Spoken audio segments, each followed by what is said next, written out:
So if you talk towards me, Sue, Yes. and just ignore the camera, and we'll be ready to go in a second. I'm probably going to know it when you're Yes. So Sue, first of all, then, I know you've just kind of told us, but tell me a little bit about your life and how you got started working in ceramics. Well, the thing was I never passed my 11 plus, which was terrible.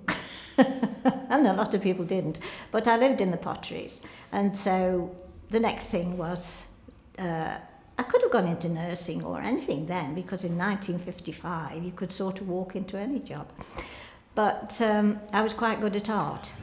And so I went to Booths and Coldcloths first, that was in Tunstall, to learn to do gilding, which was really good then because there was what they called underglaze and unglaze, and they had all the willow patterns and things like that on there. But after that I thought there was jobs going on Dalton, and to get on Dalton then was quite prestigious, you know, to get on Dalton painting, and I got an interview, got the job, and went to paint the figurines. And the first thing I did was these little bonnets on this little figurine, and it was so hard, it was so difficult to do these little bonnets, you know. And the camaraderie, you know, and everything was lovely up there. I worked there for quite a long time before I went to Beswick's to do the carriage jugs. But I loved all the people and of course there was a lot of men painters as well, and it was piecework. It was piecework, so you know, when you went in the morning, you just sat there and thought, oh my goodness, I've got to work today, I've got to make my money. And it was lovely. I really enjoyed it. You mentioned the job that you did. Did you consider, and did your colleagues consider that you were doing a creative job, that it was something of, you know, you were creating art? Oh, definitely, yes. But the main thing, you know, then, because I'd got two girls at home, was the money, really. You went to earn a living, and, you know, you had to do piecework. So there was that in it as well. And, of course, the men, I think, I might get in trouble with saying this, but they had all the best figures because they said, well, we were the ones that had needed to eat for the families because they were the earners, you see. But I was too, because I was divorced. Eventually, you know, I got divorced and I got to do the same thing. So there was always that bit of, you know, it was never sort of equal pay and things like that. So we had lots of ups and downs with that, because we used to paint the balloon figures. I don't know, remember the balloon figures? Yeah. And the ladies painted those, and they were quite difficult, you know. Oh, balloons, balloons, balloons. It was, and we used to paint in 12s, and then you'd put the first colour on, and then, you know, go through it, put another colour on, and scrumble and all things like that, until you'd gone right through the whole lot, and then we used to put them ready to be looked at by the looker-overer, that we used to call her. And your heart was in your mouth because you didn't want any back, you know, and things like that. Now, I'm going to say, Sue, we hadn't anticipated when we booked this place to film that there would be building work going on outside. Right, yes. So it may be that I have to repeat some of my questions, because if you give us a good answer that I think we're going to use in the film, yes, and there's somebody outside hammering, it's not going to sound good in the film, so I might have to do it again. I remember, though, there was a good thing, you know, that I remember when I first started, that was at Booths and Coldcloths in Tunstall, that the ladies used to come with the curlers in, you know, which never heard of now, is it? And they used to come with the slippers on, you know, so they were really very comfortable to do the work, you know, the people in the clay end, and they used to be the handlers. Oh, lovely people, though, absolutely adored them, you know. So, you know, the different things that have changed over the years from when I started in 1955 to when I finished in 2002, it was unbelievable, really. What kind of things changed in those years? Oh, well, technology, a lot of a lot of machinery came in to do different jobs. Packing and things like that, they used different things for packing, because when I first started they used to pack in crates with straw and things like that, you know. But however, the artwork itself never changed. Obviously it was all hand done, and yeah, so. And did technology, did it make your lives easier, or did it have a detrimental effect? Didn't have any effect on us at all. I mean, it was probably the throwers and plate makers and things like that. I really don't know, because I didn't work in that department, but I think those sort of things came in. And different firings as well. I remember we used to have kilns that, they weren't intermittent kilns, you used to put it on, tunnel kilns they used to call them. And, you know, it used to take all night to go through and do it very gradually. And then they had these intermittent kilns where you put the whole, I think they've got those now, and then they shut the doors and then have to be careful, you know, opening them and things like that. So things like that, you know, yeah. Did you find that as you worked between 1955 to 2002, did the atmosphere, did the camaraderie, did that change, or was that kind of always the same? It was always the same, I think. Yes, it was. We used to have such fun, really, you know.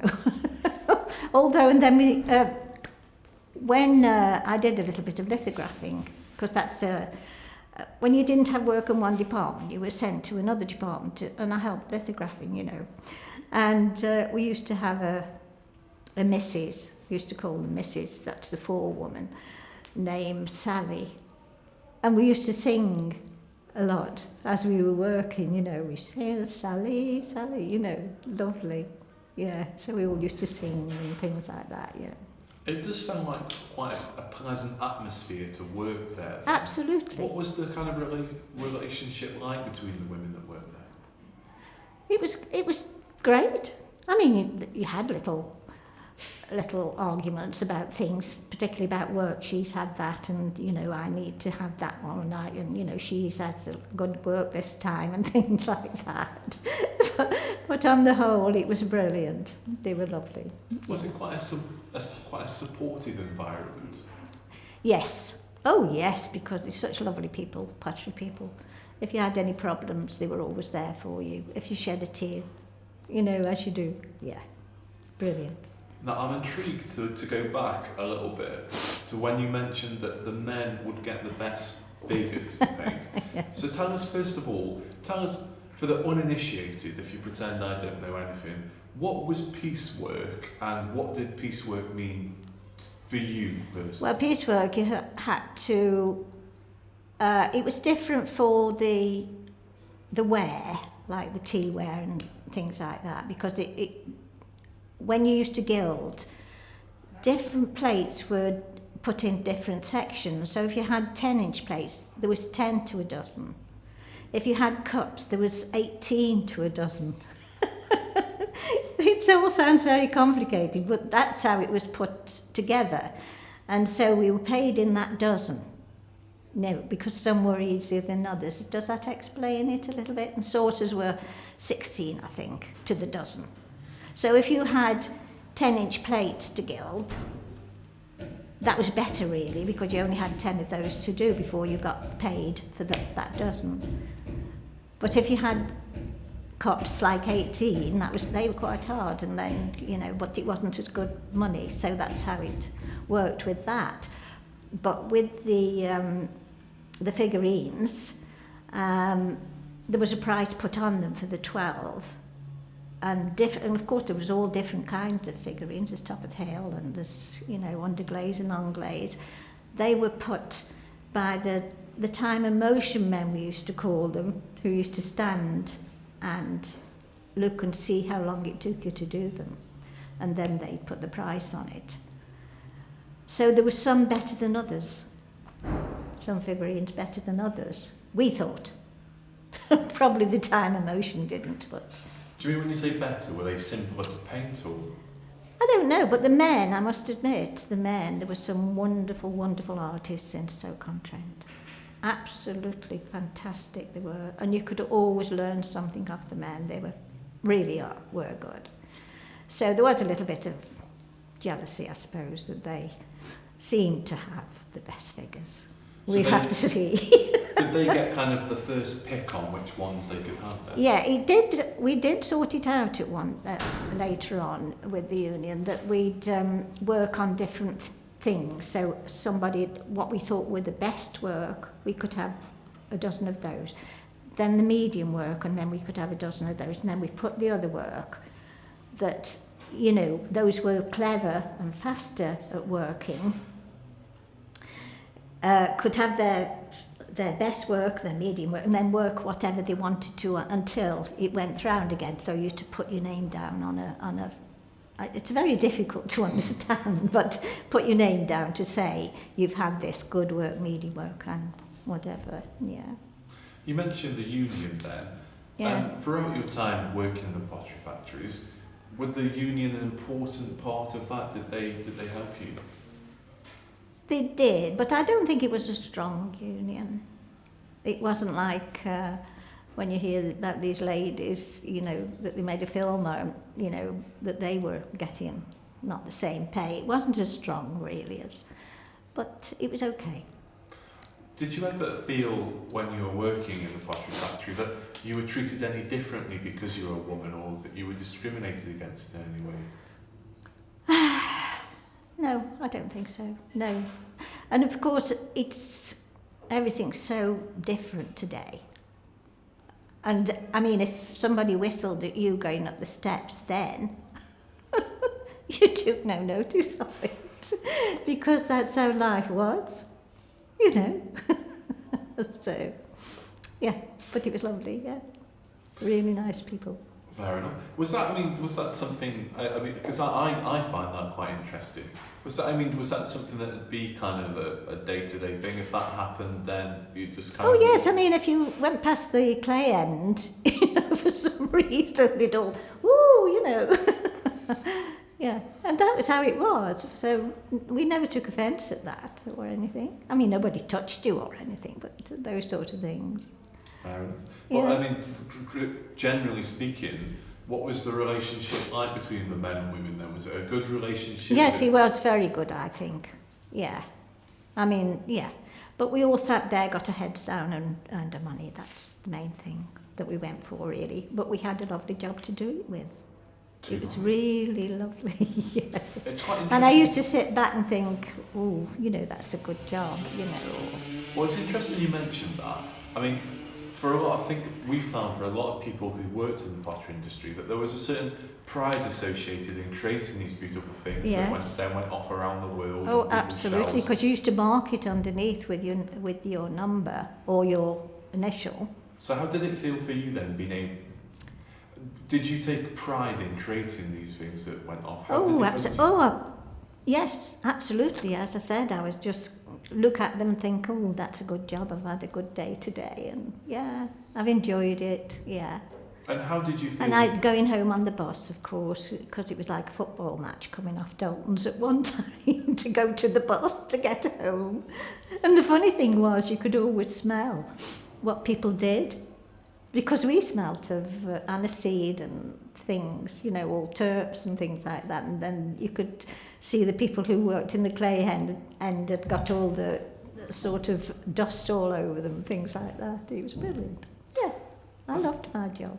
It's quite an interesting way that you could smell and determine kind of what people did. Yeah. So you mentioned it was like a football match coming off at Dalton. Yes. Tell me, what was Well, that? because... the buzzer used to go and used to clock off and then used to run because, you know, and it would just open those gates and people just used to pour out because we used to finish at the same time. We used to have to clock on. And Yeah. kind of getting on the bus, what was the general atmosphere amongst the workers? Oh, great. And of course they used to smoke then. It was quite a Oh, smoky great. atmosphere. Yeah. Lovely. The good old days, eh? There was some good times, yes. Did you find that there was anything detrimental about working in the industry? Were there any injuries, or did you understand kind of the long-term problems that some people had with kind of chest illnesses and stuff? Was there any Not particularly in the decorating, but I do believe that people who worked in the sanitary industry had a lot of problems with backs because, I mean, the toilets and things, heavy work, yeah.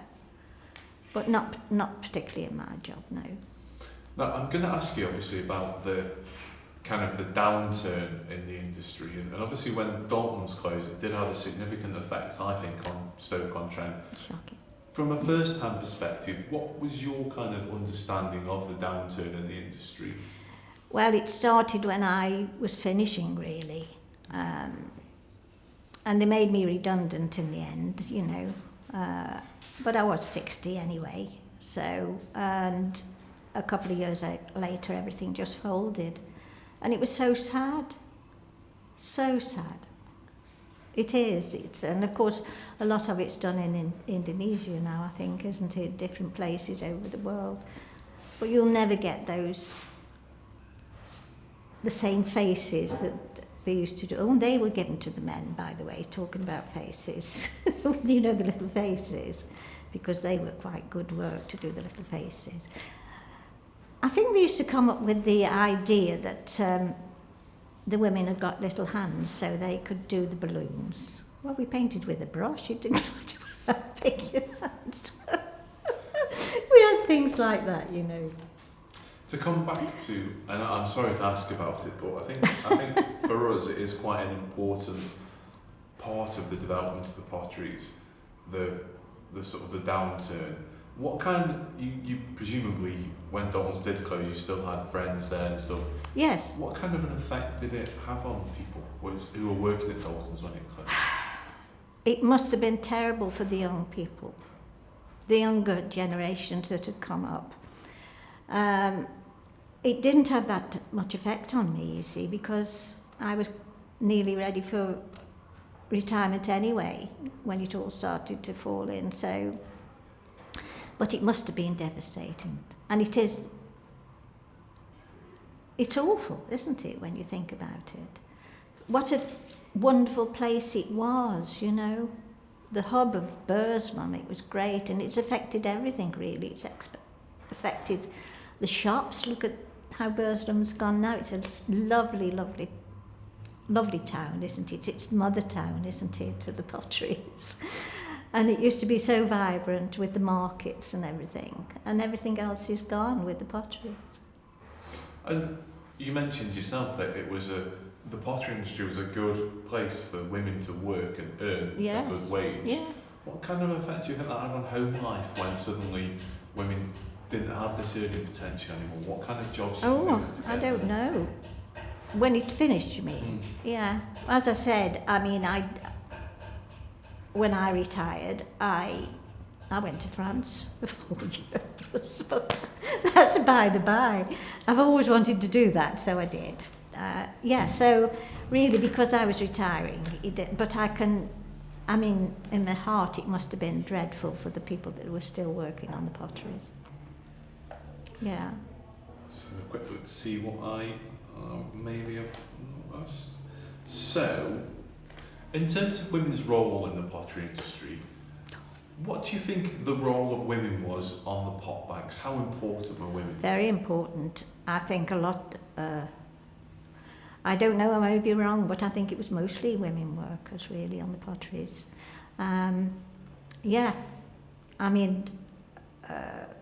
Cup handlers, there's, you know, all sorts of light jobs like that were a lot. I mean, I think women made a big contribution to the pottery industry.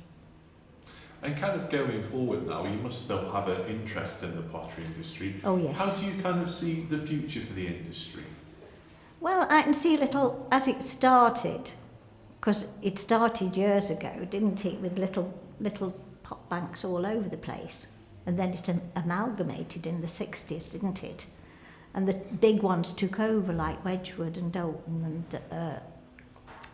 and Spode and things. So all the little ones went together. And I think now little potteries are starting up again, aren't they? And that's a good thing. That's the only thing I can say really about it. I think that's a good thing. It's perhaps will be okay in the end. Do you think there's still an enthusiasm out there for kind of like ware created in the potteries? Do you still think that there's a market and people still Yeah. want to buy I think it? the problem is, I mean, my daughters, they don't want figurines or anything now. They want the homes to be nice and clear and things, because women are working now more, aren't they? I mean, when we worked, I had to leave my children really with neighbours and a key to let themselves in and things like that, which they would never do today. So, yes, so I think it's, well, I think it might be okay, you know, with these, but I don't know. They don't seem to want the same kind of ware, do they? You know, they want thick, just mugs, and they don't want dinner sets and things like that, although tea sets are coming in, aren't they? Because people like afternoon teas. Oh, definitely. It's quite interesting you were saying then about leaving your kids with neighbours and stuff. Yeah. So, as a mum and Yes. as a woman, you know, how did you manage that kind of work-life balance? Was that kind of something? It was very, very hard because there was no mobile phones. My children didn't have a mobile phone. Well, obviously, I mean, but Jane used to take, my eldest daughter used to take my youngest daughter to school, and then she used to go off to school herself. And then they were wonderful children actually, and I made sure that they were okay. But it was very difficult. You couldn't keep in touch with them in the day. You had to. There was one phone at work that you could use, but you had to get permission to go and use it. And because you were on piecework, that was time from earning, if you know what I mean. It was very hard, really. Well, what did your employees, did they support you though as a mum? Were you able to do things, or did it really not come into the No, there was a personnel officer, but that was it really. I don't know what it's like now really with the workers, because it's 20 years since I worked. True. So just kind of finally then, when you look back upon your life in the potteries and everything you've created and all the work you've done, how does it make you feel to know that you've been part of this industry and part of this? I'm very, very proud. I'm very, very proud of all of them. It makes me a little bit, yeah. But when I look at my hands, obviously my hands are really bad with arthritis and stuff. And I always think, well, the amount of wear you got through those hands, you know, the amount of people, you know, that are sitting probably still with when I did gilding, having the dinner sets, or they've still got, perhaps still got the figurines that I painted. So, yes, I'm very proud. Fantastic. That was brilliant. Thank you, Sue. That was lovely. Thank you for taking the time to do that.